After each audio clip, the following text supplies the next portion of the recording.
Hace un mes, dormían en sábanas de seda y el futuro era una promesa brillante. Hoy la lluvia helada es su única manta y el futuro es un abismo oscuro. Su herencia no fue el amor de un esposo y padre, sino una deuda manchada de tragedia y la llave de una tumba. Una mansión abandonada que guarda un secreto capaz de salvarlas o de enterrarlas para siempre en su olvido. El gemido agónico del portón de hierro forjado fue el primer sonido que les dio la bienvenida a su nuevo infierno. Oxidado y vencido por el tiempo, se abrió con la lentitud de un sarcófago, empujado por la frágil fuerza de Elena. Más allá, un camino de grava, ahora casi devorado por la maleza, se adentraba en la penumbra como una cicatriz en la tierra. A cada lado, árboles retorcidos por el viento y los años extendían sus ramas desnudas como los dedos esqueléticos de un guardián dormido. Y al final del camino, recortada contra un cielo de un gris plomizo que lloraba una lluvia incesante, se alzaba la mansión de la Hiedra. No era una casa. Era el espectro de una silueta monstruosa y oscura que parecía haber absorbido toda la luz y la esperanza de su alrededor. La Hiedra, seca y de un color pardo, trepaba por sus muros de piedra como venas muertas, aferrándose a la fachada con la desesperación de un náufrago. Algunas de sus ventanas eran fauces negras y desdentadas, con los cristales rotos hacía décadas. Otras, intactas, reflejaban el cielo gris con una opacidad vacía, como los ojos de un ciego. «Hemos llegado, mi amor», susurró Elena, aunque su voz fue casi robada por una ráfaga de viento helado. A su lado, Sofía, con sus 16 años forzados a llevar el peso de 60, se abrazó a sí misma, temblando. Su rostro joven, que 2 meses atrás solo conocía la risa fácil y las preocupaciones de la escuela, era ahora una máscara pálida de miedo y resignación. No dijo nada. ¿Qué podía decir? Su silencio era un grito más elocuente que cualquier palabra. Arrastraban 2 maletas gastadas, las únicas posesiones que les permitieron conservar. Cada rueda que se atascaba en el fango del camino era un recordatorio de su caída. Eran 2 almas a la deriva, expulsadas del mundo que conocían y arrojadas a las fauces de este lugar olvidado por Dios. Elena introdujo una llave antigua y pesada en la cerradura de la enorme puerta de roble. El mecanismo protestó con un chirrido metálico que le erizó la piel, pero finalmente cedió. Al abrirse, una bocanada de aire viciado y frío, cargado con el olor a polvo, a humedad y a tiempo detenido, se abalanzó sobre ellas, como el aliento de un muerto. Estaban dentro. El vestíbulo era una caverna de sombras. Muebles cubiertos con sábanas blancas se perfilaban en la oscuridad como una congregación de fantasmas. Una gran escalera de caracol ascendía hacia la negrura del segundo piso, y una gruesa capa de polvo cubría cada superficie, amortiguando cualquier sonido y dándole al silencio una cualidad pesada, asfixiante. Por un momento, Elena sintió que las paredes la observaban, que la casa misma la juzgaba. Era este su final, un mausoleo para su dolor. El recuerdo, afilado como un puñal, la golpeó con una fuerza brutal, transportándola a un pasado que ya parecía pertenecer a otra vida. Hace apenas 2 meses, el sol entraba por las ventanas de su hogar, un hogar lleno de luz, de risas y del aroma del café recién hecho. Ricardo, su esposo, el hombre cuya sonrisa podía disipar cualquier nube, la besaba cada mañana antes de irse a trabajar. Su vida no era de lujos desmedidos, pero era plena, feliz, segura. Sofía era su sol, su proyecto de futuro. Todo se sentía eterno, inquebrantable, hasta la llamada. Una voz impersonal y clínica al otro lado del teléfono pronunció una serie de palabras que no tenían sentido. Accidente, camión. Lo sentimos mucho. El mundo de Elena se fracturó en un instante. El suelo desapareció bajo sus pies y cayó en un pozo de incredulidad y agonía del que aún no había logrado salir. Pero la muerte de Ricardo no fue el final de la pesadilla. Fue solo el comienzo. Tras el funeral, cuando el dolor aún era una herida abierta y sangrante, apareció la otra cara de su vida, la que Ricardo le había ocultado. Primero fueron las cartas del banco, luego las llamadas de los cobradores, y finalmente la llegada de Javier, el hermano de Ricardo.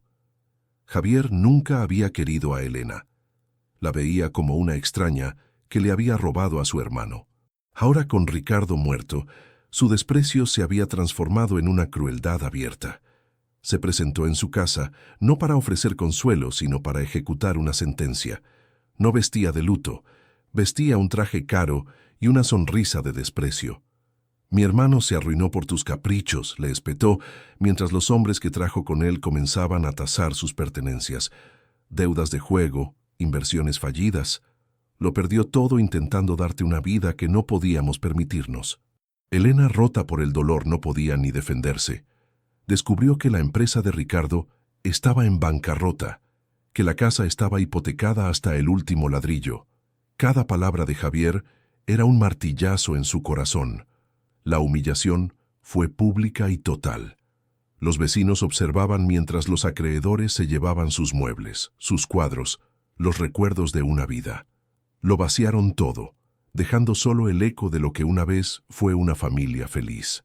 Cuando ya no quedaba nada de valor, Javier se acercó a ella. En su mano sostenía un sobre amarillento por el tiempo. Se lo arrojó a los pies con un gesto de asco. Esto es todo lo que mi hermano les dejó. La única propiedad que no pudieron encontrar los bancos porque no vale nada, dijo, su voz goteando veneno. El título de una ruina olvidada en medio de la sierra a nombre de nuestra bisabuela. Es su herencia. Una ruina para dos mujeres en ruinas. Ahora desaparezcan de mi vista. Esa ruina era la mansión de la Hiedra, su única herencia, su único refugio. El frío la trajo de vuelta al presente, a la oscuridad del vestíbulo. Sofía se había acurrucado en un rincón, intentando darse calor. El amor por su hija fue la chispa que encendió la última brasa de su voluntad. No podía rendirse. No allí. Vamos, cariño. Busquemos un lugar donde pasar la noche. Una habitación que no tenga las ventanas rotas. Recorrieron el primer piso como exploradoras en una tumba. La cocina era un cementerio de óxido y loza rota. El salón principal, con su chimenea de mármol negro, parecía el escenario de un baile detenido en el tiempo. Finalmente, encontraron la biblioteca. A diferencia del resto de la casa, las estanterías, aunque vacías y cubiertas de polvo, parecían haber conservado una extraña dignidad. Al menos las ventanas estaban intactas. Sería allí. Mientras Elena intentaba limpiar un viejo sofá con la manga de su abrigo, Sofía caminaba lentamente, pasando los dedos por el lomo de los pocos libros que quedaban, olvidados y carcomidos. Estaba agotada, sus pasos eran torpes. De repente, su pie tropezó con algo. No fue una caída aparatosa, pero el sonido que produjo fue extraño, un clac hueco y resonante que no correspondía a un suelo de madera maciza. «Mamá, mira», dijo Sofía, arrodillándose. Elena se acercó. Donde su hija había tropezado, una de las tablas del suelo estaba ligeramente levantada. Con un esfuerzo conjunto, usando las uñas y la punta de una vieja pluma que encontraron en el suelo, lograron levantarla por completo. Debajo no había suciedad ni ratones. Había un pequeño compartimento secreto, y dentro, descansando sobre un trozo de terciopelo descolorido, un pequeño cofre de madera oscura. El corazón de Elena comenzó a latir con una fuerza que no había sentido en meses, una mezcla de miedo y una esperanza tan frágil que temía que se rompiera con solo respirar. ¿Sería posible? ¿Un milagro en medio de tanta desolación? Con manos temblorosas sacaron el cofre. No estaba cerrado con llave. Lo abrieron. Dentro no había joyas ni dinero. Su decepción fue tan afilada como fugaz, porque lo que encontraron era mucho más intrigante. Había un diario antiguo encuadernado en cuero agrietado, con dos iniciales grabadas en la portada, I.M., y junto a él una única y extraña llave de latón, ornamentada con un diseño que parecía una flor enroscada. Si tú también sentiste un escalofrío al ver esa mansión y te preguntas qué secretos puede guardar ese misterioso diario, deja tu like para apoyar a Elena y Sofía en su lucha. Suscríbete al canal para no perderte ni un solo segundo de lo que está a punto de suceder. Y por favor, Coméntanos desde qué ciudad o país estás acompañando este drama que apenas comienza. Elena tomó el diario. Sus dedos rozaron las iniciales grabadas, I.M., como si pudiera sentir la historia de la persona a la que perteneció. A pesar del miedo que le atenazaba el estómago, una fuerza desconocida la impulsó a abrirlo. La caligrafía en la primera página era elegante, femenina, pero cargada de una extraña firmeza. Con la tenue luz del atardecer que se filtraba por la sucia ventana, leyó en voz alta las primeras líneas, escritas casi un siglo atrás. Me lo quitaron todo, pero jamás encontrarán lo que el corazón escondió. La verdadera riqueza no se ve, se siente. Que estas paredes protejan mi secreto hasta que un alma digna y necesitada lo encuentre. Apenas la última palabra abandonó sus labios, un fuerte y profundo crujido resonó desde la negrura del piso de arriba. No fue el sonido del viento ni el de la madera vieja asentándose. Fue un sonido pesado, deliberado, como si una puerta muy pesada se hubiera movido sola en la oscuridad. El crujido del piso superior se extinguió en el silencio denso de la biblioteca, dejando tras de sí un eco helado en el corazón de Elena y Sofía. Se quedaron inmóviles, petrificadas, conteniendo la respiración, con los oídos aguzados para captar cualquier otro indicio de una presencia extraña. Estaban solas en aquella tumba de madera y piedra. El viento aullaba en el exterior, golpeando las ventanas con ramas esqueléticas, creando una sinfonía de lamentos que poblaba la casa de fantasmas imaginarios. Pasaron 1, 2, 5 minutos de una tensión casi insoportable. No hubo más sonidos. Quizá solo fue la casa, un gigante dormido que se quejaba en sueños, adaptándose al peso de sus nuevas y diminutas inquilinas. «Es solo el viento, mamá», susurró Sofía, aunque su propia voz temblaba, delatando que intentaba convencerse a sí misma tanto como a su madre. Elena asintió, sin apartar la vista de la escalera oscura. La mansión parecía respirar a su alrededor, viva y llena de secretos, pero el diario en sus manos era un ancla, una promesa tangible en medio de la incertidumbre. La desesperación que las había traído hasta allí era un enemigo más real y presente que cualquier espectro. Con una determinación nacida de la más pura necesidad, bajó la vista hacia las páginas amarillentas. La luz del teléfono de Sofía, su única fuente de iluminación, proyectaba sombras danzantes sobre la caligrafía elegante y firme de Isabel Montero. Decidieron acurrucarse juntas en el viejo sofá, cubriéndose con un par de abrigos raídos que olían a humedad, y se sumergieron en la vida de aquella mujer desconocida. El diario no era un simple recuento de hechos, era un torrente de emociones, un testamento de amor, traición y una voluntad de hierro. Isabel Montero, según relataba en sus propias palabras, había sido la única heredera de una vasta fortuna a principios del siglo XX. Era una mujer adelantada a su tiempo, inteligente, culta y con una pasión por los negocios que escandalizaba a la sociedad conservadora de la época. Pero su mayor debilidad fue su propio corazón. Amaba profundamente a su familia, en especial a su primo, Gonzalo, un hombre carismático y encantador en la superficie, pero cuya alma estaba podrida por la envidia. Confiaba en él ciegamente, leía Elena en voz baja, su voz teñida por la emoción de la narradora. Le entregué las riendas de parte de mis finanzas, creyendo en su lealtad. Qué ingenua fui. Mientras yo soñaba con construir un futuro, él cavaba mi tumba financiera, desviando fondos, falsificando mi firma, vendiendo mis propiedades a mis espaldas. Me desangraba lentamente, sonriéndome a la cara cada día. La historia resonaba en el alma de Elena con una familiaridad dolorosa. La traición de un familiar, la pérdida repentina de todo, era como leer su propio destino escrito con una tinta diferente un siglo antes. Cuando Isabel descubrió el engaño, ya era demasiado tarde. Estaba al borde de la ruina. Pero en lugar de dejarse vencer, planeó su venganza y su supervivencia con una astucia formidable.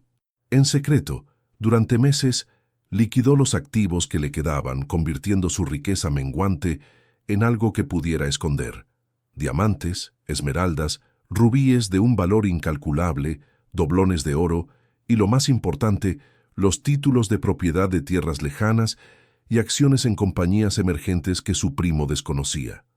«No dejaré que el buitre se dé un festín con mis restos», escribió Isabel con una caligrafía que se volvía más afilada y furiosa en esa sección del diario. «Escondí mi legado, el verdadero fruto de mi trabajo y el de mis padres, en el corazón de esta casa. La convertí en mi caja fuerte, mi guardiana. Gonzalo podrá tener las paredes, pero nunca tendrá el alma que reside en ellas. Y para asegurarme de que solo alguien digno lo encuentre, he tejido un camino de acertijos, un hilo de Ariadna para un alma que, como la mía, conozca el sabor de la injusticia». Sofía escuchaba, fascinada. El miedo había sido reemplazado por una excitación febril. Ya no estaban en una mansión ruinosa y aterradora. Estaban en medio de una aventura, de una búsqueda del tesoro. «Sigue leyendo, mamá». «¿Cuál es el primer acertijo?», preguntó, sus ojos brillando en la oscuridad. Elena pasó varias páginas, llenas de lamentos y detalles de la soledad de Isabel, hasta que encontró lo que buscaban. El texto estaba enmarcado por un pequeño dibujo de una llave, idéntica a la que habían encontrado. «El primer paso es un acto de fe», leía el pasaje. «No confíes en lo que se mueve, sino en lo que permanece. Busca los ojos que nunca parpadean, el rostro que vigila en silencio el paso del tiempo desde el corazón del hogar. En su mirada eterna encontrarás el mapa que te guiará más allá de la piedra y la madera. Ojos que nunca parpadean, un rostro que vigila en silencio». Repitieron la frase una y otra vez. «¿Una estatua?», sugirió Elena. «No, dice desde el corazón del hogar. Y vigila el paso del tiempo», reflexionó Sofía, su joven mente trabajando a toda velocidad. «El corazón de una casa como esta sería el salón principal. ¿Y qué vigila el tiempo en un salón? Un cuadro, un retrato». La lógica era impecable. Se pusieron de pie de un salto, la energía renovada corriendo por sus venas. Con el teléfono de Sofía como única antorcha, se adentraron de nuevo en la oscuridad de la mansión, esta vez no con miedo, sino con un propósito. Cruzaron el vestíbulo y entraron en el gran salón. La luz del móvil barrió las paredes, revelando tapices descoloridos y el contorno de muebles fantasmales. Y entonces lo vieron. Presidiendo la estancia, sobre la gran chimenea de mármol negro, colgaba un enorme retrato al óleo. El lienzo estaba oscurecido por el tiempo y la suciedad, pero la figura era inconfundible. Una mujer joven, de porte aristocrático, con una mirada intensa y penetrante que parecía seguirlas por la habitación. Sus ojos, pintados con una maestría asombrosa, eran oscuros y profundos, y en ellos se adivinaba una mezcla de tristeza e indomable fortaleza. Llevaba un vestido de seda oscura y un sencillo collar de perlas. Era Isabel Montero, no había duda. «Son sus ojos, los que nunca parpadean», susurró Sofía. Se acercaron con reverencia. Elena pasó los dedos por el pesado marco de madera dorada, buscando cualquier cosa fuera de lo común. Un botón, una ranura, una bisagra. No encontraron nada. La frustración comenzó a asomar. Se habrían equivocado. «Espera», dijo Sofía, «en su mirada eterna encontrarás el mapa. Quizá no sea el marco, sino el cuadro mismo». Con mucho cuidado, Elena ejerció una ligera presión sobre el lienzo, justo en el centro de la mirada pintada de Isabel. Nada. Probó en el ojo derecho. Nada. Entonces, probó en el ojo izquierdo. Al presionarlo sintió un leve clic y una pequeña sección del marco, justo al lado del retrato, se separó de la pared, revelando un compartimento secreto, no más grande que una caja de zapatos. Contuvieron el aliento mientras Elena metía la mano en el hueco. Sus dedos encontraron un rollo de pergamino atado con una cinta de seda y un pequeño trozo de papel doblado. Volvieron a la relativa seguridad de la biblioteca para examinar su hallazgo. El pergamino era un mapa, pero no de la casa. Era un plano detallado de los terrenos de la mansión, el jardín principal, el laberinto de setos, el estanque seco y, en la parte más alejada, un edificio señalado como el invernadero. Varios puntos estaban marcados con una X, pero sin más indicaciones.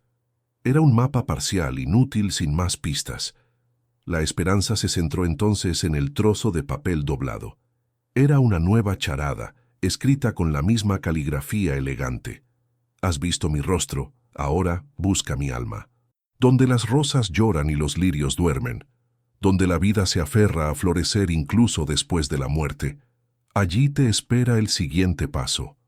Sigue el camino de las lágrimas de piedra y la llave que portas te abrirá el jardín de los secretos. Estaban a punto de intentar descifrar el nuevo enigma cuando un sonido ajeno a la casa rompió la noche. El crujido inconfundible de neumáticos sobre la grava del camino de entrada. Se miraron, el pánico reflejado en sus ojos. Un instante después, dos haces de luz cegadora barrieron las sucias ventanas de la biblioteca, iluminando el polvo en suspensión y sus rostros aterrorizados. Un coche. Alguien estaba allí. Corrieron hacia una de las ventanas del vestíbulo y, ocultándose tras una pesada cortina, atisbaron el exterior. Una camioneta negra y lujosa, que parecía obscenamente fuera de lugar en aquel paraje de abandono, se había detenido frente a la entrada. El motor se apagó y una silueta corpulenta descendió del vehículo. Incluso en la penumbra, Elena lo reconoció al instante. Era Javier. Un terror glacial la invadió. ¿Cómo las había encontrado? Las había seguido. Se apartaron de la ventana, corriendo de puntillas de vuelta a la biblioteca, apagando la luz del teléfono y sumergiéndose en la oscuridad total. Escucharon sus pasos pesados en la grava, acercándose a la puerta principal. Luego, un golpe seco y autoritario resonó en toda la casa. Y otro más. «Elena, sé que estás ahí dentro», gritó su voz amortiguada por la madera maciza, pero cargada de una furia inconfundible. «Abre la puerta. No puedes esconderte en mi propiedad». Ellas permanecieron en silencio, agazapadas detrás del sofá, con los corazones martilleando contra sus costillas. Sofía se aferró al brazo de su madre, temblando incontrolablemente. «No me hagas entrar por la fuerza», bramó Javier, y esta vez el golpe fue una patada que hizo vibrar la puerta en su marco. «Sospeché que había algo raro cuando insististe en quedarte con esta posilga. Mi hermano era un idiota, pero no tanto como para guardar una ruina sin valor. Lo que sea que haya aquí dentro me pertenece». El silencio fue su única respuesta. Podían oír su respiración agitada al otro lado de la puerta, como la de un animal salvaje. Durante varios minutos, solo se escuchó el sonido de la lluvia y la respiración de Javier. Finalmente, oyeron un gruñido de frustración. «Bien, quédense con su maldito secreto por ahora», gritó, su voz alejándose. «Pero volveré, Elena, y te juro que registraré cada maldito rincón de esta casa hasta que encuentre lo que sea que Ricardo escondió aquí. Esta casa pertenece a mi familia, y todo lo que hay en ella es mío». Escucharon sus pasos alejarse, el portazo de la camioneta y el rugido del motor al arrancar. Los faros volvieron a barrer la fachada antes de desaparecer en la noche, dejando tras de sí un silencio aún más pesado y amenazador que antes. Elena y Sofía tardaron varios minutos en atreverse a moverse. El alivio inicial fue rápidamente reemplazado por una nueva y terrible urgencia. Ya no estaban solas en su búsqueda. Tenían un enemigo, uno que conocía sus rostros y que no se detendría ante nada. La carrera había comenzado. Con manos temblorosas, Elena volvió a encender la linterna del teléfono y apuntó al papel que sostenía. Releyó la última charada, y ahora las palabras cobraron un nuevo significado, una nueva premura, donde la vida se aferra a florecer incluso después de la muerte. «El invernadero», susurró Sofía, su voz apenas audible. El mapa lo señalaba. El acertijo apunta al invernadero abandonado. La amenaza en la voz de Javier había dejado una vibración tóxica en el aire, una ponzoña que se adhería a las paredes y envenenaba el frágil santuario que habían encontrado. Por un largo momento, Elena permaneció inmóvil, paralizada no solo por el pavor de la confrontación, sino por una duda helada que le atenazaba el alma. ¿Qué estaba haciendo? Estaba arrastrando a su hija por una mansión ruinosa en medio de la noche, persiguiendo los fantasmas de una mujer muerta hace un siglo, basándose en un acertijo y un mapa dibujado a mano. Era una locura, una fantasía peligrosa que podía costarles lo poco que les quedaba, su seguridad. Quizá deberíamos esperar al amanecer, balbuceó, su voz un hilo quebradizo. Es demasiado arriesgado. Javier podría volver. Sofía, sin embargo, la miró con una intensidad que desmentía sus 16 años. El miedo aún danzaba en sus pupilas, pero estaba superpuesto por una capa de resolución férrea. Mamá, ¿esperar a qué? ¿A que él regrese con herramientas para derribar la puerta? ¿A que nos eche de aquí y se quede con todo, sea lo que sea? Su voz, aunque baja, era firme. Isabel Montero nos ha dejado una oportunidad, quizá la única que tengamos. Dijo que su secreto era para un alma necesitada. ¿Hay alguien más necesitada que nosotras ahora mismo? Las palabras de su hija, tan lógicas y valientes, fueron como un bálsamo para su espíritu vacilante. Tenía razón. El miedo a lo desconocido era paralizante, pero el miedo a lo conocido, a Javier, a la miseria, a la desesperanza, era un precipicio mucho más aterrador. Asintiendo lentamente, Elena apretó la mano de Sofía. Juntas, eran más fuertes que su pavor. Armadas con la luz temblorosa del teléfono, el mapa de pergamino y la extraña llave de latón, se aventuraron fuera de la mansión por una puerta trasera que chirrió en protesta. La lluvia había cesado, dejando tras de sí un mundo lavado y goteante. La luna, casi llena, se abría paso entre jirones de nubes, bañando los jardines abandonados con una luz plateada y espectral que hacía que cada sombra pareciera moverse.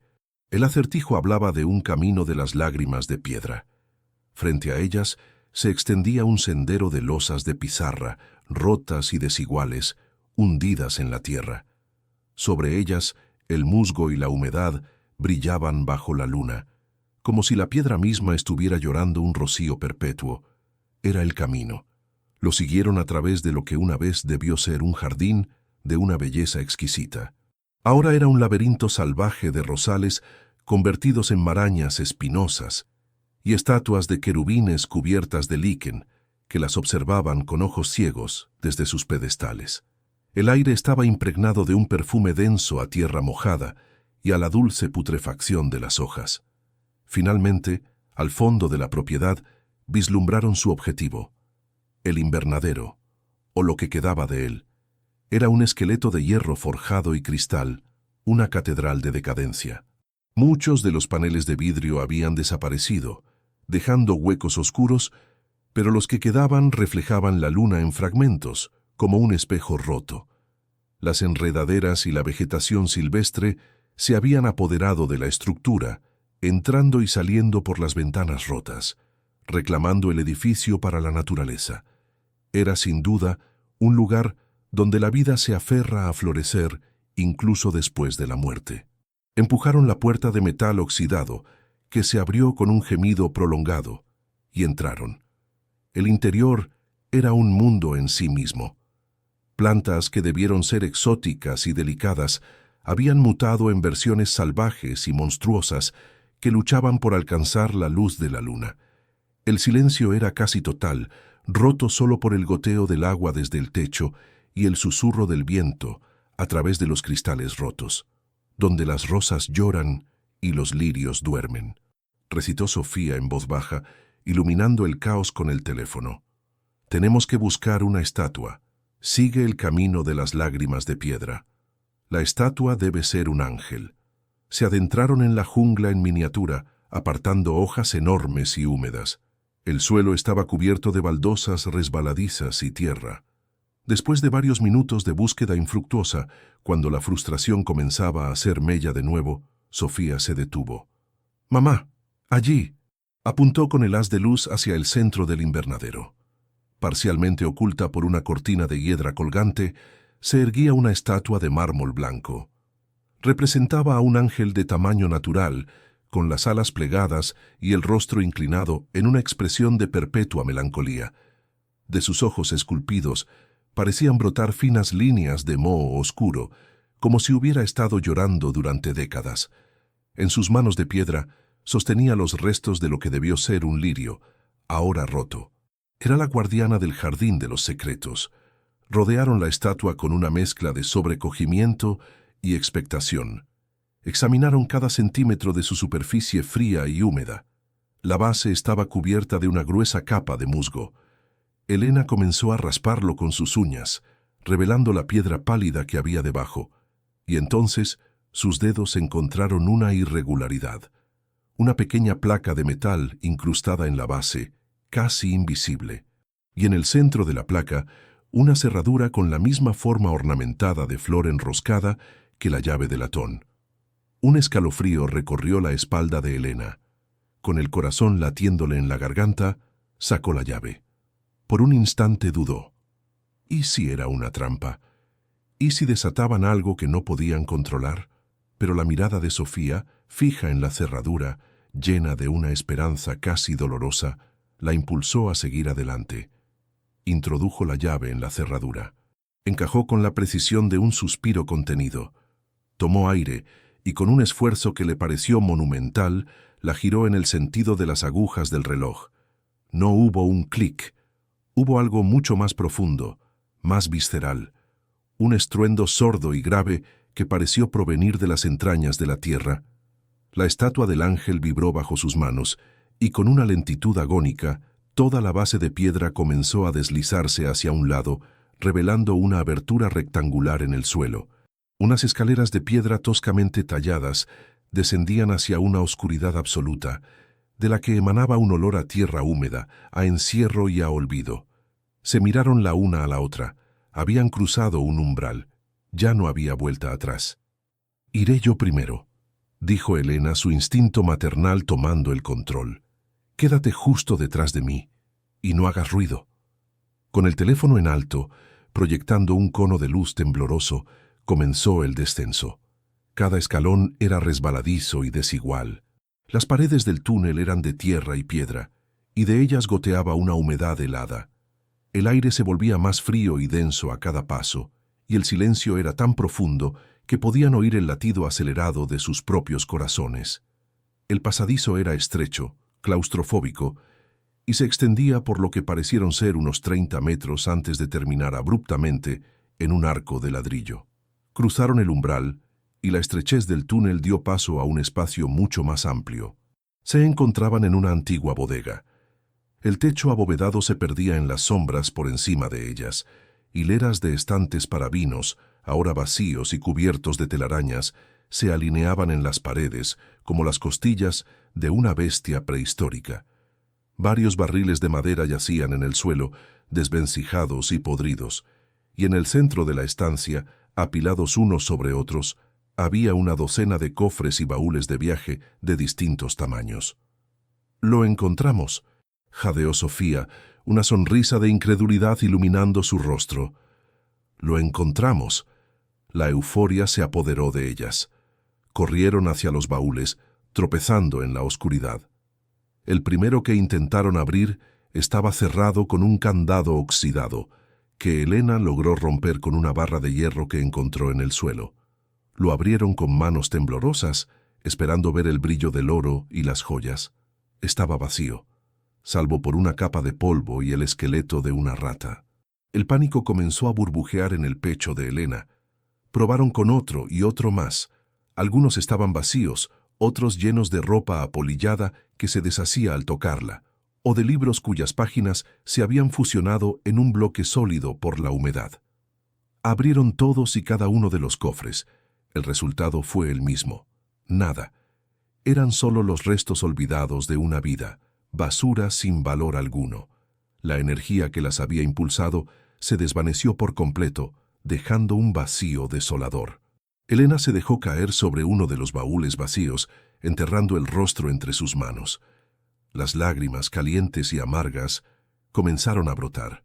«Fue una locura, Sofía», sollozó, su voz quebrada por la decepción. «Una estúpida fantasía. Isabel nos engañó. Nos trajo hasta aquí, a esta tumba, para reírse de nosotras desde su tumba. No hay nada, no hay tesoro, No hay esperanza. Sofía, sin embargo, no se había rendido. Mientras su madre lloraba, ella caminaba lentamente por el perímetro de la bodega, barriendo la pared con la luz del teléfono. Su mente se negaba a aceptar la derrota. Isabel Montero no parecía una mujer que hiciera bromas. Cada paso, cada acertijo, había sido demasiado elaborado para ser una simple burla. Tenía que haber algo más, algo que no habían visto. Se detuvo frente a la pared del fondo. A primera vista, era un simple muro de ladrillos rojos, idéntico a los demás. Pero al observarlo con más detenimiento, notó algo extraño. La mayoría de los ladrillos estaban cubiertos por una fina capa de salitre y moho, pero en una sección específica, los ladrillos parecían más limpios, y la argamasa entre ellos era de un tono ligeramente más claro. Era casi imperceptible, pero estaba ahí. Formaban un patrón. Entonces, un recuerdo fugaz acudió a su mente. Una frase que habían leído en el diario de Isabel, una que les pareció puramente poética y que habían pasado por alto. Estaba en una página donde Isabel describía su dolor y su soledad tras la traición. Mi pena se construye en hileras de 5, 3 y luego 2, un muro de lamentos contra el mundo exterior. Solo quien comprenda la arquitectura de mi dolor podrá derribarlo. No era una metáfora, era una instrucción. «Mamá, ven, rápido», dijo, su voz cargada de una nueva y urgente excitación. Elena levantó la vista con los ojos enrojecidos. Se acercó a su hija con desgana, sin esperar nada. «Mira», dijo Sofía iluminando el patrón en la pared. «Hileras de 5, 3 y luego 2. Aquí. 5 ladrillos, luego 3, luego 2. Es un código». Con los dedos temblorosos, Sofía presionó el primer ladrillo de la hilera de 5. Se hundió ligeramente con un clic audible. Luego el segundo, el tercero, el cuarto y el quinto. Pasó a la hilera de 3 y luego a la de 2. Cuando presionó el último ladrillo, un ruido de engranajes oxidados y piedra raspando contra piedra llenó la bodega. Ante sus ojos atónitos, una sección entera de la pared de ladrillos comenzó a retroceder lentamente hacia adentro, revelando una abertura oscura. No era una bodega, era una fachada.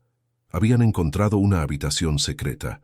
Conteniendo la respiración, apuntaron la luz del teléfono hacia el interior del hueco recién descubierto. Lo primero que la luz capturó fue el brillo opaco del metal. Allí, en el centro de la pequeña cámara oculta, se erigía un enorme cofre de hierro macizo, remachado y con una compleja cerradura de combinación en el frente. El tesoro. Pero entonces la luz se deslizó hacia un lado, revelando algo más, algo que las hizo gritar al unísono.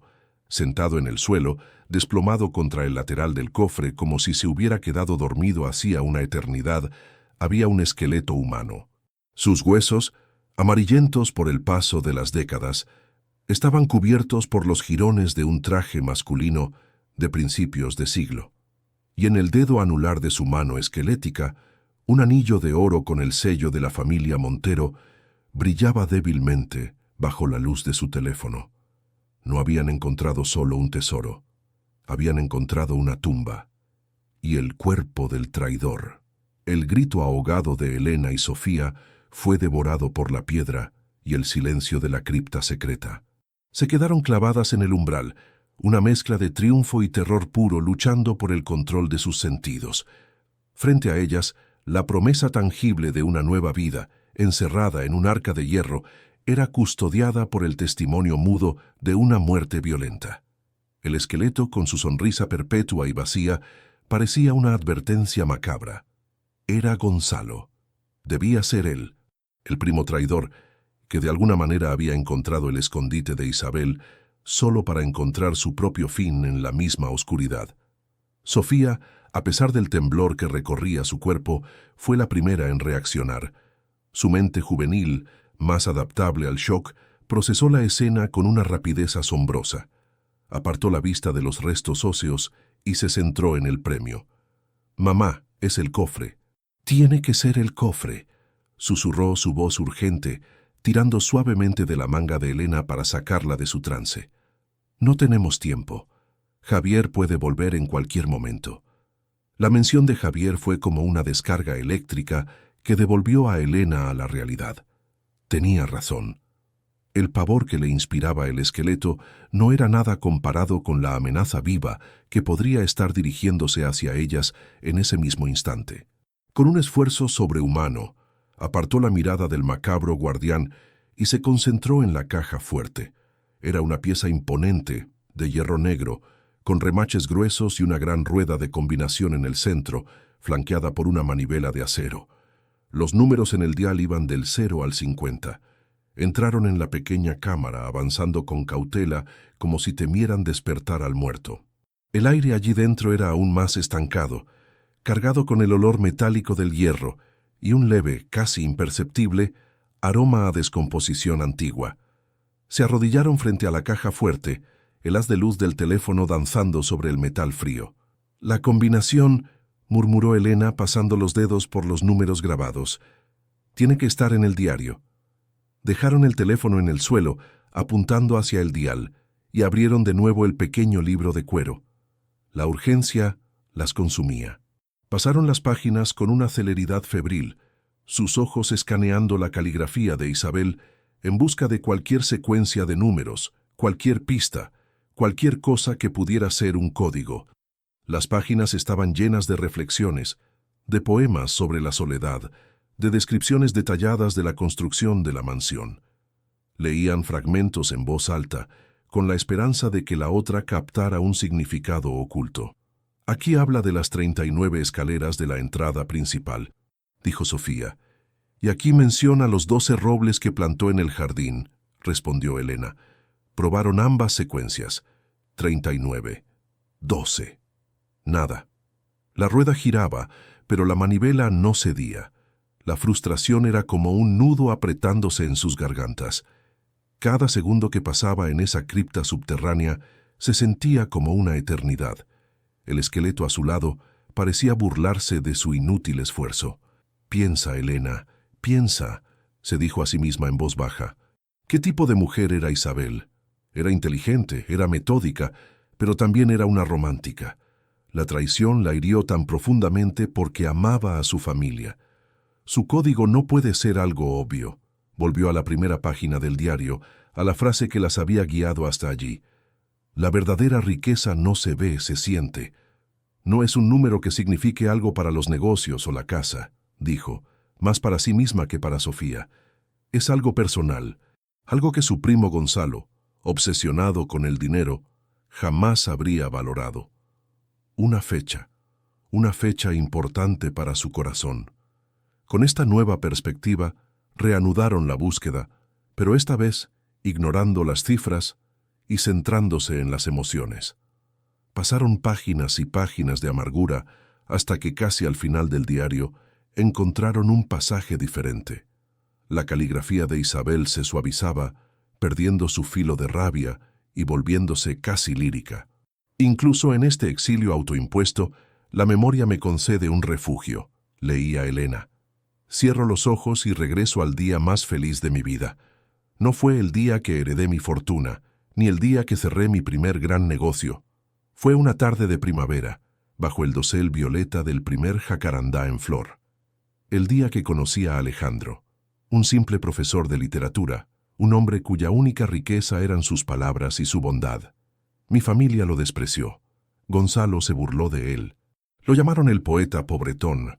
Pero ese día, el 18 de mayo, mi alma encontró su verdadero tesoro. Si tan solo hubiera tenido el coraje de elegirlo a él en lugar de mi deber para con mi apellido. Se miraron, sus corazones latiendo al unísono. 18 de mayo. El quinto mes. 18:05, susurró Sofía. Elena se giró hacia el dial. Con dedos que temblaban tanto que apenas podía controlarlos, giró la rueda. 3 vueltas a la derecha, deteniéndose en el 18. 2 vueltas a la izquierda, pasando el 18 una vez, hasta detenerse en el 5. Luego una última vuelta a la derecha, directamente al 18 de nuevo. Contuvo la respiración y agarró la manivela de acero. Justo en ese instante, un sonido sordo y violento retumbó desde arriba. Un estruendo inconfundible, seguido por el tintineo de cristales rotos esparciéndose por un suelo de madera. Se congelaron. El sonido había venido del interior de la mansión, del piso de arriba. «¡Javier!», jadeó Sofía con los ojos desorbitados por el terror. Había vuelto, y esta vez no se había molestado en llamar a la puerta. El pánico las inundó, un torrente helado que amenazaba con ahogarlas. Podían oír sus pasos pesados y furiosos, retumbando en el piso de arriba, como los de un ogro en su castillo. Podían oír su voz, distorsionada por la distancia y la piedra, gritando el nombre de Elena una y otra vez. «Tenemos que abrirlo, ahora», siseó Elena, volviendo su atención a la manivela. Aferró el metal frío con ambas manos y tiró. La manivela no se movió, ni un milímetro. Un sollozo de pura desesperación se escapó de sus labios. «No funciona, no funciona». «Prueba otra vez», insistió Sofía. Elena tiró de nuevo, con toda la fuerza de su cuerpo, hasta que los músculos de sus brazos gritaron. Nada. La combinación era correcta, estaba segura, pero algo fallaba. Arriba los ruidos se hicieron más fuertes. Oyeron un golpe, como si hubiera pateado una puerta. Estaba registrando la casa, habitación por habitación. Se estaba acercando. Pronto encontraría la biblioteca, la tabla suelta en el suelo, y sabría que habían estado allí. Y luego buscaría en los jardines, encontraría el invernadero, encontraría al ángel. Estaban atrapadas. «No, espera, mamá», dijo Sofía de repente, su mente aguda trabajando bajo una presión extrema. La poesía. Isabel era una poeta. Bajo el dosel violeta del primer jacarandá en flor. ¿Y si no es solo la fecha? ¿Y si hay algo más? Agarró el diario y releyó el pasaje frenéticamente. Sus ojos se detuvieron en una palabra. Primer. El primer jacarandá. La fecha es 18 de mayo, pero el año en que lo conoció. Buscaron en las páginas circundantes, su aliento contenido, mientras los pasos de Javier parecían estar justo encima de sus cabezas en el suelo de la biblioteca. Entonces, en el margen de la página encontraron una pequeña anotación, casi desvanecida. AM, 1921. 19-21, leyó Sofía. La combinación no era de 2 números, era de 3, 18, 5, 21. «¡Rápido!», urgió Sofía. Los pasos de Javier se habían detenido. Un silencio ominoso cayó sobre la casa. Sabían lo que significaba. Había encontrado la tabla levantada. Con una velocidad desesperada, Elena reinició el proceso. 3 vueltas a la derecha hasta el 18, 2 a la izquierda hasta el 5, 1 a la derecha hasta el 21. El sudor le perlaba la frente y le resbalaba por las sienes. Volvió a agarrar la manivela. Esta vez, sin embargo, no tiró. Recordó la primera frase del acertijo inicial. El primer paso es un acto de fe. No se trataba de fuerza, se trataba de confianza. Cerró los ojos por un instante, respiró hondo y giró la manivela suavemente hacia abajo. Se oyó un clac. Un sonido metálico, nítido y maravillosamente definitivo que resonó en la pequeña cámara, seguido por el pesado gemido de los cerrojos internos al retirarse. La puerta del cofre se abrió, en el mismo instante preciso en que la pesada puerta de hierro se separó de su marco. La entrada de ladrillos a la bodega, la que las había llevado al pasadizo, fue derribada con una patada brutal.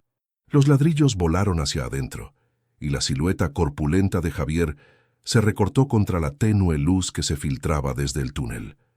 Se quedó allí por un segundo, con el pecho agitado por el esfuerzo, sus ojos adaptándose a la oscuridad. Luego, su mirada pasó de Elena y Sofía, arrodilladas en el suelo, al esqueleto desplomado y finalmente al interior del cofre abierto. Un brillo sobrenatural emanó del interior de la caja fuerte, reflejándose en los ojos de Javier. Un resplandor de oro, de diamantes, de esmeraldas y rubíes que parecían arder con una luz propia. Su mandíbula se aflojó y una sonrisa lenta y depredadora se extendió por su rostro. «Así que el ratón», dijo, su voz un murmullo ronco y codicioso, dando un paso hacia la cámara secreta, Finalmente encontró el queso. El tiempo pareció suspenderse en esa cripta subterránea. El brillo de las joyas dentro del cofre pintaba el rostro de Javier con destellos codiciosos de rojo, verde y blanco, transformando su sonrisa en la mueca grotesca de un demonio que acaba de encontrar la entrada al paraíso para saquearlo. Para Elena, el aire se volvió espeso, denso, casi imposible de respirar. El hombre que las había despojado de todo, que las había humillado y arrojado a la miseria, ahora estaba allí para robarles su único y milagroso rescate. Un rugido primario, una mezcla de furia y miedo maternal, comenzó a crecer en su pecho. No, no esta vez. No se lo permitiría. Javier avanzó con la lentitud de un depredador que saborea el momento de la captura. Sus ojos no se apartaban del tesoro, hipnotizado por la promesa de una riqueza que superaba sus sueños más salvajes. Pasó junto al esqueleto de Gonzalo sin apenas dedicarle una mirada, como si la muerte fuera un simple estorbo en el camino hacia la fortuna. «Increíble», murmuró su voz temblando de avaricia. «Así que el estúpido de mi hermano tenía razón en algo después de todo. Guardaba un secreto. Y tú, cuñadita, me lo has servido en bandeja de plata». Se agachó frente al cofre, ignorándolas por completo. Sus manos grandes y torpes se sumergieron en el mar de joyas como si fueran palas. Dejó que los collares de diamantes, las esmeraldas del tamaño de huevos de codorniz y las monedas de oro se deslizaran entre sus dedos. La risa que brotó de su garganta era un sonido gutural y desagradable, el sonido de la pura codicia satisfecha. Ese instante de distracción fue todo lo que Elena necesitó. El instinto de supervivencia, afilado por semanas de sufrimiento, se apoderó de ella. Miró a Sofía y en los ojos de su hija vio el mismo fuego desafiante. No necesitaban palabras, se entendían en un nivel más profundo, unidas por la desesperación y el amor. Con un movimiento rápido y silencioso, Elena se puso de pie. A su lado, en el suelo de la bodega, yacía una de las botellas de vino vacías que habían visto antes, gruesa y pesada. La agarró por el cuello, el vidrio frío y polvoriento, anclándola en la terrible realidad del momento. Javier, aún absorto, comenzó a meterse puñados de joyas en los bolsillos de su chaqueta. «Todo esto es mío, por derecho de sangre. La herencia de los Montero pertenece a los Montero», gruñó como si intentara justificar su latrocinio. «Vosotras no sois nada. Intrusas». «Te equivocas», dijo Elena. Su voz, aunque temblorosa, resonó en la pequeña cámara con una autoridad inesperada. Javier se giró, sorprendido. En su rostro había una expresión de incredulidad, como si una de las ratas de la bodega le hubiera hablado. «¿Qué has dicho?» «Dije que te equivocas», repitió Elena, dando un paso adelante, levantando la botella. «Esto no te pertenece. Esto es de Isabel. Y ella se lo dejó a un alma necesitada, no a un ladrón codicioso». La sorpresa de Javier se transformó en una furia oscura. Se levantó lentamente, su corpulenta figura bloqueando casi por completo la salida. «¿Y tú vas a detenerme? ¿Tú?» Se rió, una carcajada corta y cruel. «No tienes nada, no eres nadie. Dame esa botella». Dio un paso hacia ella con la intención de arrebatársela, pero Elena fue más rápida. Con un grito que liberó toda la rabia y la humillación acumuladas, blandió la botella y la estrelló con todas sus fuerzas contra el costado de la cabeza de Javier. El sonido del vidrio al impactar contra el cráneo fue un crack nauseabundo. Javier aulló de dolor y sorpresa, tambaleándose hacia atrás, llevándose una mano a la sien, de donde comenzó a brotar un hilo de sangre. El golpe no lo había noqueado, solo lo había enfurecido. Sus ojos se inyectaron en sangre y se abalanzó sobre Elena como un oso herido. La agarró por los hombros y la sacudió con una violencia brutal. «Zorra estúpida, te voy a matar». Pero mientras la atención de Javier estaba centrada en Elena, Sofía actuaba. Recordaba haber visto algo mientras examinaba la bodega, algo que su madre, en su desesperación, había pasado por alto. Una palanca de hierro oxidada que sobresalía de la pared de ladrillos cerca de donde habían entrado. No parecía formar parte de la estructura original, Era un añadido posterior, una pieza de maquinaria rudimentaria. Isabel lo había mencionado en una de las últimas páginas del diario, una anotación críptica que Sofía no había entendido en su momento. Y si el guardián falla y la codicia encuentra mi santuario, he dejado una última sorpresa, un bautismo final para limpiar la inmundicia, accionado por la mano del jardinero. Mientras Javier forcejeaba con su madre, Sofía corrió hacia la palanca. Estaba dura, agarrotada por décadas de desuso. Se colgó de ella con todo el peso de su cuerpo, sus pies resbalando en el suelo húmedo. La palanca cedió con un chirrido metálico que pareció desgarrar el aire. Por un momento, no pasó nada. Javier, que había logrado arrinconar a Elena contra la pared, se giró al oír el ruido, con una expresión de confusión en su rostro ensangrentado. Y entonces, el infierno se desató. Desde una serie de tuberías ocultas en el techo abovedado de la bodega, que habían confundido con simples soportes estructurales, comenzó a brotar un torrente de agua. No era agua limpia, era un líquido espeso, fangoso y helado, el agua estancada durante décadas en las antiguas cisternas del invernadero. Caía en cascadas sucias, mezclada con tierra y hojas podridas, empapándolos a todos en cuestión de segundos. El suelo de la bodega, ya resbaladizo por la humedad, se convirtió instantáneamente en un lodazal. Javier soltó a Elena, sorprendido por el diluvio repentino. El agua le caía sobre la cara, cegándolo, mientras intentaba mantenerse en pie. El nivel del agua subió rápidamente hasta sus tobillos, fría como el hielo. La sorpresa de Isabel no era una trampa mortal, sino un mecanismo de caos. Un sistema de irrigación de emergencia o de limpieza que, activado en esas circunstancias, se convertía en un arma formidable. Javier resbaló en el lodo, sus zapatos caros sin ofrecerle agarre alguno. Cayó de rodillas con un chapoteo, maldiciendo y farfullando. Intentó levantarse, pero sus manos se hundían en el fango. Era como luchar contra arenas movedizas. Elena vio su oportunidad. Mientras Javier estaba desorientado, se lanzó hacia el cofre. El agua ya comenzaba a inundar la cámara secreta, amenazando con dañar los documentos de papel. Ignoró las joyas más grandes y pesadas. Su instinto le dijo qué era lo verdaderamente valioso.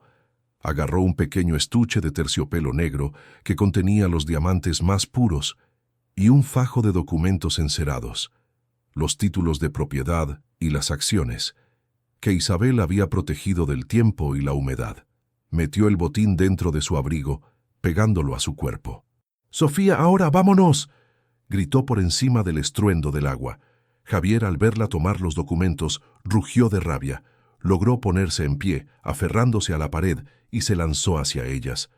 Pero en su prisa, su pie resbaló en una zona particularmente fangosa.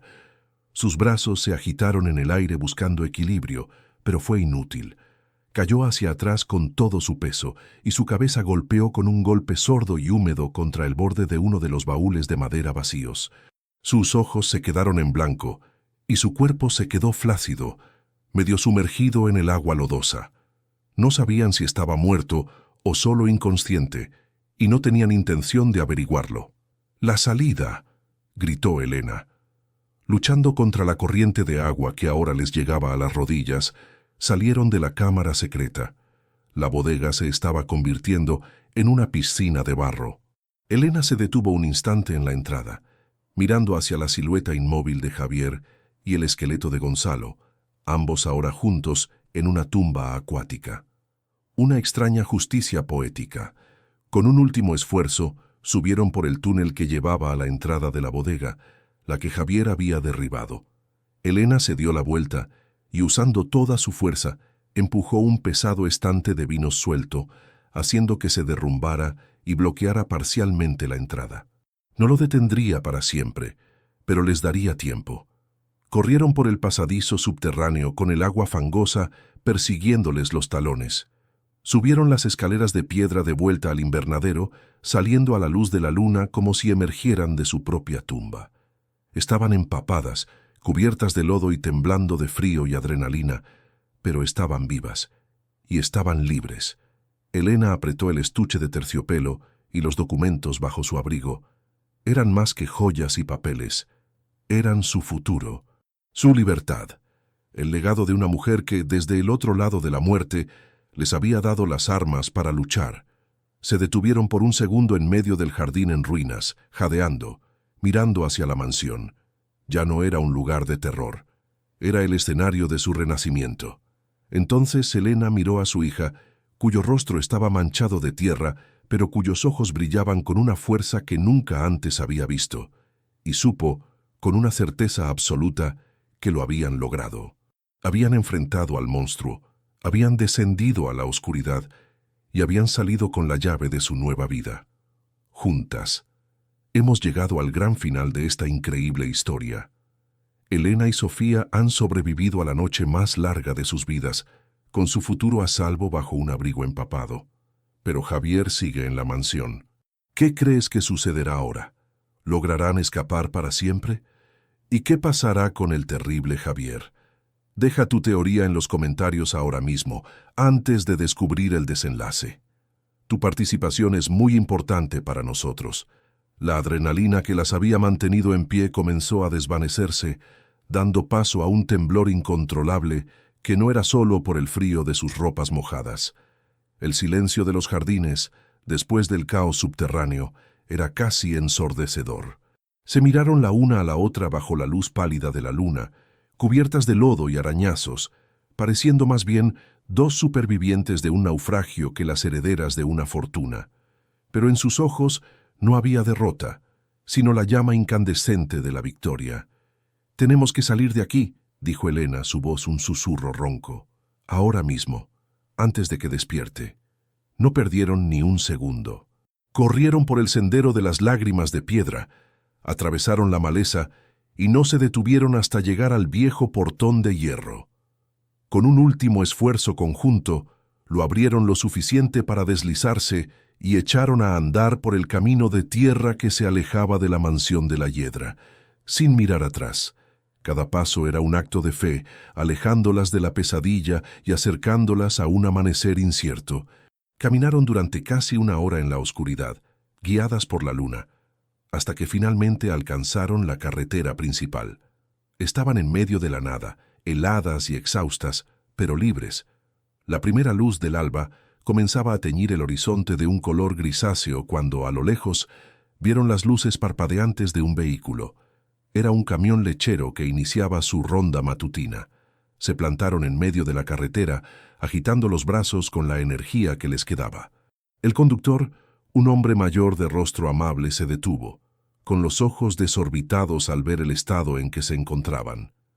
Sin entrar en detalles sobre tesoros y confrontaciones, Elena le contó una versión simplificada pero veraz de su historia, que eran viudas, que un familiar violento las había acosado y que habían tenido que huir de la propiedad durante la noche tras él haber irrumpido en la casa.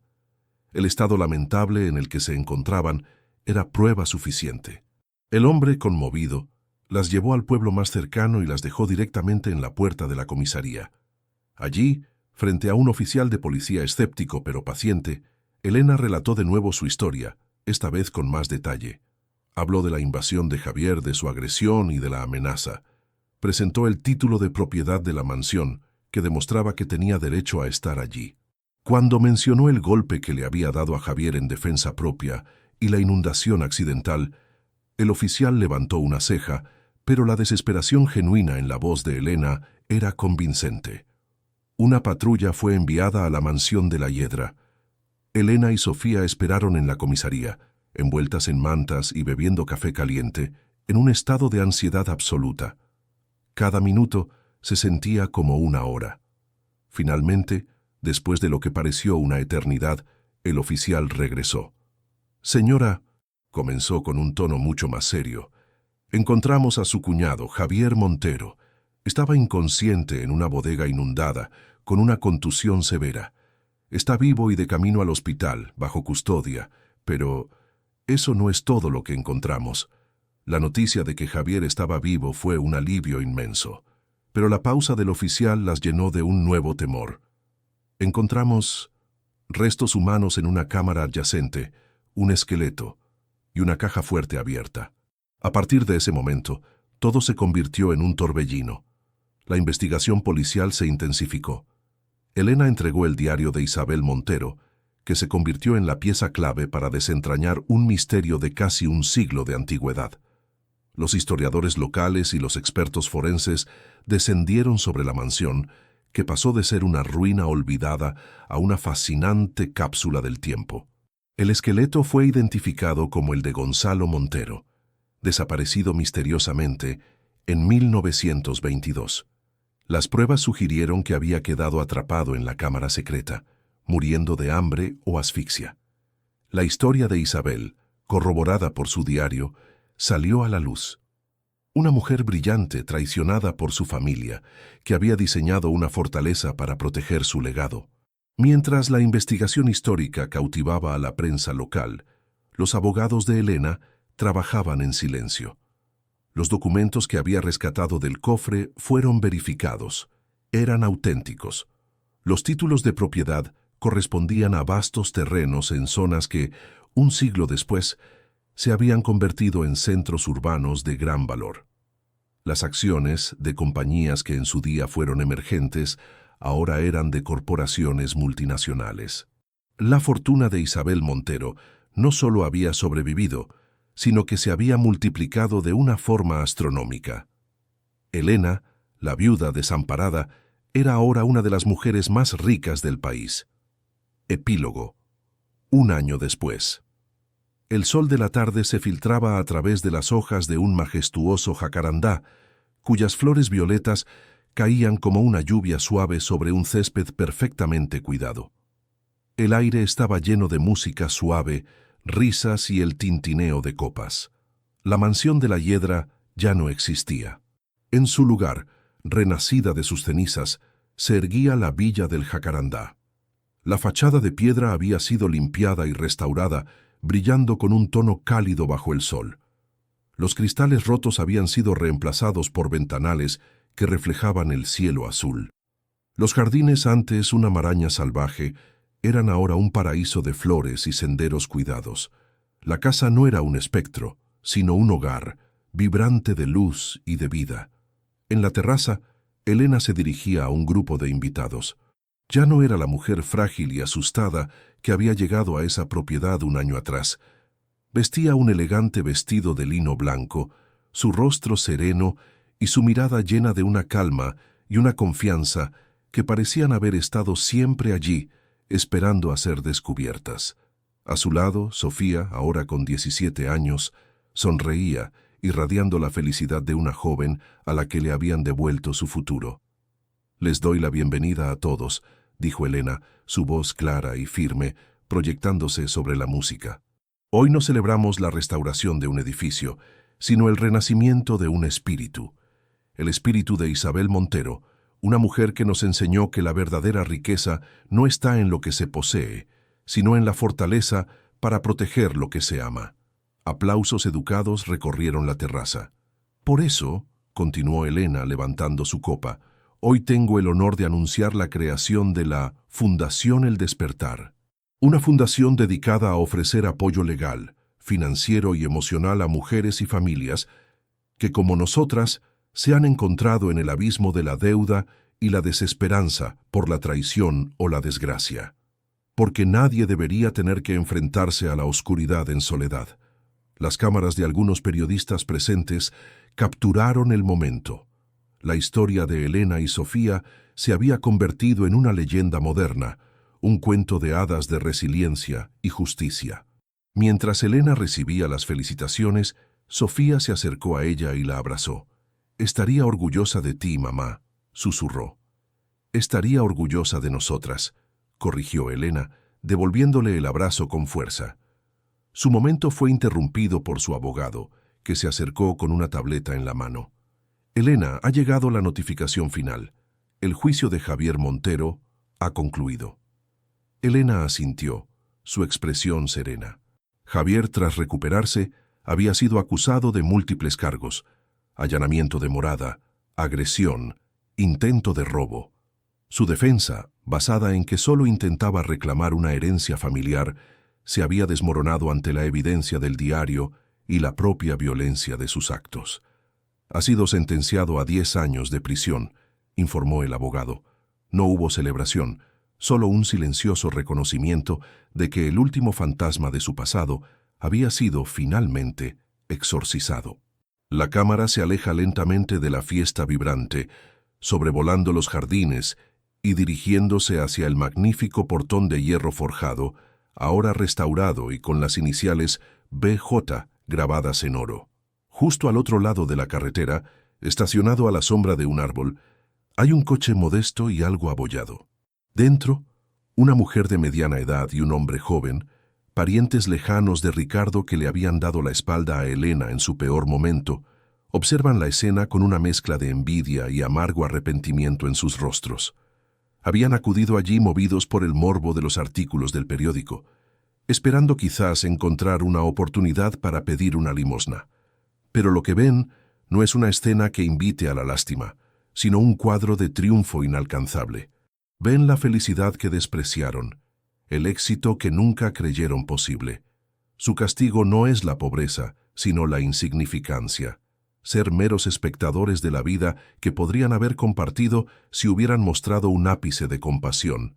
Sin decir una palabra, arrancan el coche y se alejan, desapareciendo como una nota discordante en una sinfonía perfecta. La escena final regresa a la terraza. El sol comienza a ponerse, pintando el cielo de tonos anaranjados y púrpuras. Elena y Sofía están de pie, juntas, apoyadas en la barandilla de piedra, contemplando la propiedad que una vez fue su prisión y ahora era su reino. La brisa agita suavemente las flores del jacarandá y un pétalo violeta desciende lentamente y aterriza en la mano de Sofía. Ya no eran la viuda y la huérfana abandonadas a su suerte, eran las guardianas de un legado, eran arquitectas de su propio destino. En el corazón de esa mansión, no solo habían encontrado un tesoro escondido, sino que se habían encontrado a sí mismas. La herencia de las sombras se había transformado finalmente en un duradero y brillante amanecer.